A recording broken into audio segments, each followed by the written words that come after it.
अभी किसी की अम्मा ने इतना दूध नहीं पिलाया जो योगी जी के खिलाफ षड्यंत्र कर सके और हटा सके। तहसील में सरकार जाति सर्टिफिकेट बना रही है तो क्षत्रिय जातिवादी कैसे हो सकता है? अब देश का युवा जागरूक है, आरक्षण लागू करो ना, आर्थिक आधार पर लागू करो। गद्दी पर बैठने वाले नेताओं अपनी आदत सुधार लो, वरना जनता अब जूता लेकर तुमको रिस्पॉन्स करेगी।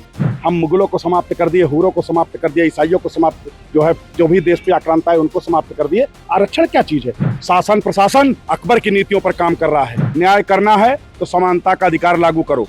हम आरक्षण का विरोध नहीं करते, आरक्षण आर्थिक आधार पर लागू हो। योगी जी हिंदुत्व की आत्मा है। भारत का 100 करोड़ हिंदू योगी जी को अपना मसीहा मानता है। नेता देश खा रहे हैं, अधिकारी माल खा रहे हैं, देश को गुमराह किया जा रहा है। दलित समाज का आदमी बतावे कि रोहिणी घाबरी के साथ समाज क्यों नहीं खड़ा है? क्या भाजपा के लोग बेटी बचाओ बेटी पढ़ाओ का अभियान देते हैं? क्या रोहिणी घाबरी का आप साथ दे सकते हैं? चंद्रशेखर रावण सांसद में पहुंच गए, अब तो कुछ बुद्धि का प्रयोग करो। पतौरा जैसी मूछ रखा लेने से बुद्धि स्ट्रांग नहीं होती। बादाम बादाम खाया करो, गोबर खा के पैदा हुए हो क्या? कितना अंतर लगता है अन्य नेताओं से और योगी आदित्यनाथ में? उत्तर प्रदेश के विधानसभा 2027 के चुनाव को लेकर अब करणी सेना ने भी हुंकार भर ली है और सोशल मीडिया पर एक चर्चित नाम है अभिनव सिंह, जो लगातार अपनी बातों को रखते हैं। चंद्रशेखर रावण को लेकर एक बार ये चर्चा में आए थे, उसके बाद करणी सेना ने ही इनसे नाता तोड़ लिया था, लेकिन उस दौरान इनको साथ दिया था सूरजपाल सिंह अम्मू ने। सूरजपाल सिंह अम्मू ने इन्हें प्रदेश की जिम्मेदारी दे दी और उसके बाद से फिर अभिनव सिंह ने अपनी हुंकार सोशल मीडिया पर खूब तेजी से बढ़ाई है। हमारे साथ बात करने के लिए अभिनव जी, बहुत करणी सेना हो गई हैं, क्या करेंगे? सबको अधिकार है, लोकतंत्र है, कोई करणी सेना बना सकता है, सब लोग बनाए हैं, लेकिन ग्राउंड पे काम लोग करें। हमारी किसी भी करणी सेना सब अपने भाई हैं। जो जहां संगठन चला रहा है अच्छा है, देश मजबूत हो, सनातन मजबूत हो, देश के रक्षक मजबूत हो, सबको शुभकामनाएं हैं। तो देश तो आरक्षण से भी मजबूत हुआ था। किसने बोला? किसने बोला आरक्षण से मजबूत हुआ था? 70 सालों से दलित का हिस्सा हम खा रहे हैं, दलित का हिस्सा हम खा रहे हैं। दलित का ओबीसी और एससी का बजट होता है सर, उनके नेता खा रहे हैं। आरक्षण 10 साल के लिए लागू हुआ था, 70 साल में भी आप बराबरी नहीं कर पा रहे हो। घोड़ों के पैर में बंजारी लगा करके गधों को जिता देना न्याय नहीं हो सकता। घोड़े को गधे को जिताने के लिए घोड़े के पैर में गोली मार देना न्याय नहीं हो सकता। न्याय करना है तो समानता का अधिकार लागू करो। हम आरक्षण का विरोध नहीं करते, आरक्षण आर्थिक आधार पर लागू हो। गरीब ब्राह्मण भी होता है, गरीब बनिया भी होता है, गरीब एससी भी होता है, गरीब ओबीसी होता है, गरीब ठाकुर भी होता है। तो कुआं ठाकुर का क्यों था फिर? क्यों कहते हैं लोग कुआं ठाकुर का? ये देश भी ठाकुर का था, ये रियासतें भी ठाकुर की थी, ये जमीनें भी ठाकुर की थी, ये धरती आसमान भी ठाकुर का, गंगा भी ठाकुर की थी। ये लोग क्यों नहीं कहते? जो लोग कहते कुआं ठाकुर का था, हाँ कुआं मेरा था। मैंने कभी जातिवाद नहीं की। हमारे कुएं में सब पानी खोदते थे भैया, सब पानी पीते थे। दलित ही हमारा कुआं खोदता था, दलित ही हमारे खेतों में अनाज पैदा करता था। हमने कब जातिवाद किया? जातिवादी सर्टिफिकेट, जो अपराध क्षत्रिय को जातिवादी कहते हैं, हम उनसे पूछना चाहते हैं, आपके चैनल के माध्यम से, मीडिया से हैं आप बताइए, जाति सर्टिफिकेट अभिनव सिंह के घर में बनता है? तहसील में बनता है। तो जब तहसील में सरकार जाति सर्टिफिकेट बना रही है तो क्षत्रिय जातिवादी कैसे हो सकता है? सवर्ण कैसे जातिवादी हो सकता है? ठाकुर ब्राह्मण को आप कैसे जातिवादी कह सकते हो? ये कहने वाले नमूनों का सॉफ्टवेयर अपडेट करने की आवश्यकता है। इस देश का बंटवारा ना करिए। शासन प्रशासन अकबर की नीतियों पर काम कर रहा है। इस देश को अकबर कैसे लूटा? फूट से लूट ही अकबर की कूटनीति रही। आज हमारे देश का दुर्भाग्य है कि ऐसे लोग गद्दी पर बैठ जाते हैं जो सीना ठोक के कहते हैं कि आरक्षण समाप्त नहीं होगा। सुनो, हम मुगलों को समाप्त कर दिए, हुरों को समाप्त कर दिया, ईसाइयों को समाप्त, जो भी देश पे आक्रांता है उनको समाप्त कर दिए। आरक्षण क्या चीज है? अब देश का युवा जागरूक है, आरक्षण लागू करो ना, आर्थिक आधार पर लागू करो। हमारे राष्ट्रीय अध्यक्ष जी ने कहा, फिर कहते हैं मायावती जी के परिवार को आरक्षण की आवश्यकता है क्या? लेकिन आरक्षण में अगर सीटें आएंगी तो पहला विधायकों का, मायावती जी का, दलित सांसद हैं वो अपने बच्चों का भविष्य वो सुरक्षित कर लेते। क्या गरीब जनता का नीचे वाले एससी को आरक्षण मिल पा रहा? हम तो एससी के हक की लड़ाई लड़ रहे हैं ना सर, हम तो आरक्षण वालों की लड़ाई लड़ रहे हैं कि आरक्षण गरीब दलित जो सबसे निचले समाज का हिस्सा है, आरक्षण उसको मिलना चाहिए। मतलब आपका कहना ये है कि जो आरक्षण की व्यवस्था चल रही है, वो आरक्षण की व्यवस्था जिनको जरूरत है उनको नहीं मिल रही है। बिल्कुल नहीं मिल पा रही। नेता देश खा रहे हैं, अधिकारी माल खा रहे हैं, देश को गुमराह किया जा रहा है। देश में केवल जब नेता को चुनाव जीतना होता है तो जातिवादी शगुफा पीट दिया जाता है। अब हम लोग इस पे जागरूक हो गए हैं। आज हमारे देश का युवा सड़कों पर है, लाठियां खा रहा है।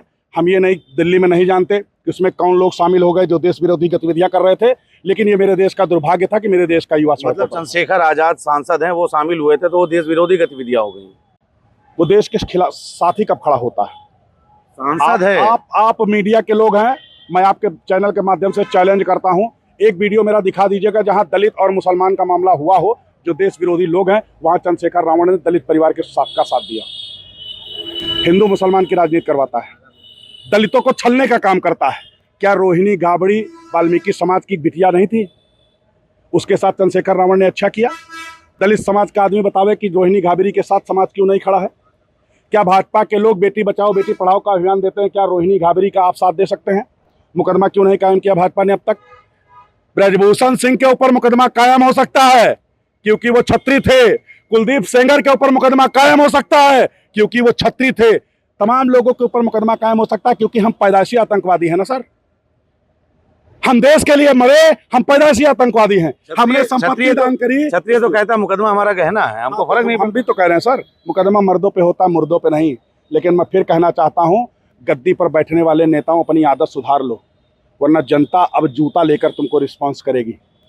आप डिफेंडर और फॉर्च्यूनर दिखा के चुनाव नहीं जीत पाएंगे। आपको रोजमर्रा की जरूरतों को समझना होगा, आपको पब्लिक की तकलीफों को समझना होगा। हम इसका रिस्पॉन्स करने के लिए तैयार। हम किसान, नौजवान, हमारे देश का सवर्ण, हमारे देश के लोग, हम किसी की भावनाएं आहत करने का काम नहीं करते।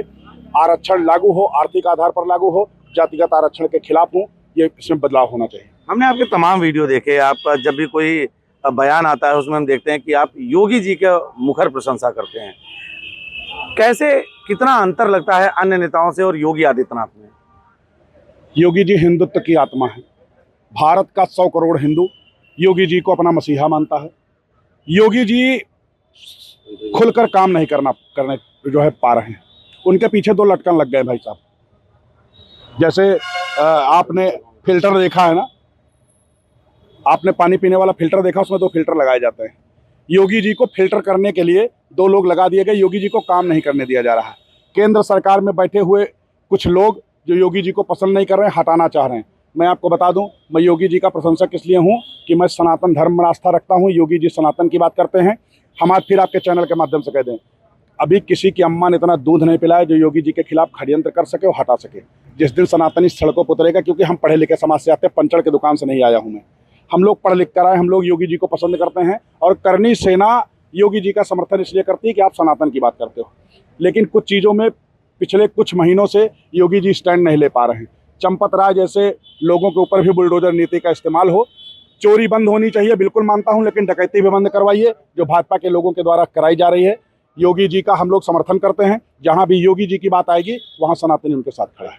आरक्षण को लेकर सामने बात निकल कर आई है। विपक्षी दल तमाम है, वो लगातार कह रहे हैं कि आरक्षण देश से खत्म नहीं होगा। अगर आरक्षण खत्म करने की व्यवस्था लाई गई तो जो सड़कों पर होगा वो देश देखेगा। चंद्रशेखर आजाद और मायावती जी ने साफ कहा है।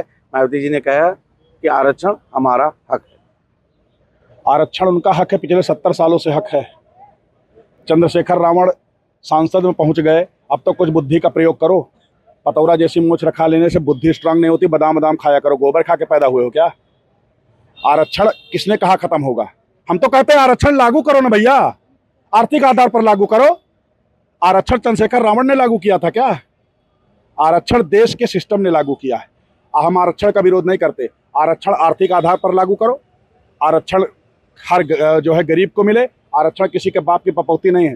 चंद्रशेखर रावण जैसे लोग प्रसिद्धि पाने के लिए कुछ भी बयान देते हैं। ऐसे लफंडर आदमी दोबारा इनकी जमानत जब्त हो जाएगी, चुनाव नहीं जीत पाएंगे। तो बहुत बहुत धन्यवाद। अभिनव सिंह से हम आपको मुखातिब करा रहे थे। अभिनव सिंह ने आरक्षण के मुद्दे पर खुलकर बात की। उन्होंने साफ तौर पर कहा और इसके साथ ही आरक्षण के मुद्दों पर सवाल उठा रहे लोगों को उन्होंने जवाब दिया। उनका साफ तौर पर कहना है कि वो चाहते हैं कि देश में आरक्षण रहे, लेकिन जो जरूरतमंद लोग हैं सिर्फ आरक्षण उनको मिले। सहयोगी सौरभ के साथ एशियन न्यूज़ के लिए लखनऊ से मैं नीतीश मिश्रा।